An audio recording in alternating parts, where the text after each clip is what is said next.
Meaning of detractor. Detractor. Detractor. Detractor. Detractor. A detractor is a person who actively criticizes or expresses disapproval of someone or something. They may spread negative opinions or reviews about a particular product, service, or individual, and discourage others from supporting them.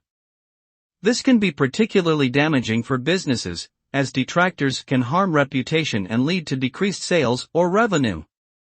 It is important for companies to identify and address detractors in a timely and effective manner, by engaging with customers and addressing any concerns or issues they may have.